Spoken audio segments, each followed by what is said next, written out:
someone hits you with an I told you so today, it's okay to blame it on the transits, energy of the day, the human design way. Let's talk about it. So today we have gate 15 in a detrimented state of the gate of extremes, which is basically a fancy way to say that there is very much so this I told you so energy. Now, as you guys know, Jupiter is in Cancer, which is very much about nourishing, nurturing, mothering, and basically being the mother that is also having to be the good cop, the bad cop, the disciplinarian.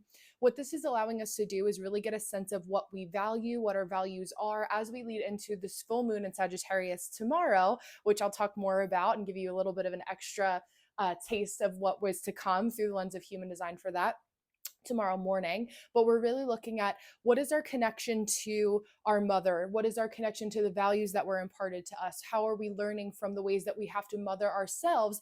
And how can we allow ourselves to not overly mother other people? Of course, there's this natural energy of I told you so, especially now when we also have Jupiter in Cancer that is creating a bit of a squaring aspect to Saturn in Aries, which is in gate 25, which is actually in the line of survival, and really making sure that we are able to celebrate life no matter the challenging circumstances, which if you are just a person in the world at this point, you're being tested to really prioritize that at this time. So a lot of heavier energies that are kind of floating in our atmosphere, but also a lot of levity where we're willing to fight for the joy, we're willing to dance, we're willing to sing, we're willing to have fun, we're willing to celebrate all of our normal celebrations as we would if challenging things weren't happening, but also being aware that because we are so aware of the darkness in the world, we're allowed to dance and live in the light as much as possible.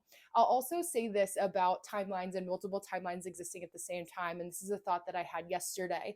And you know, when you have an artist in your mind that you listen to every single day, maybe they're on your Spotify playlist and you're constantly aware of like going to their shows or supporting them on different platforms, what have you. And then you realize that there's a recommended artist that's maybe similar or adjacent, and you've never heard of this artist before. And then you click on their song, you listen to their music, and all of a sudden you realize they have this massive fan base. They're successful, they're selling out shows, they're doing performances all the time. And then you're opened up into this world and realizing that this whole performer has this whole life of success that you never realized was possible. I want you to think of yourself in the same way, where that timeline for you also exists simultaneously to this one, where you can jump into that one as quickly as possible if you're just willing to go down the recommended path that may feel a little bit scary, may feel a little bit unfamiliar, may not be your comfort song, but it does help you get further down the path of what's good and aligned for you.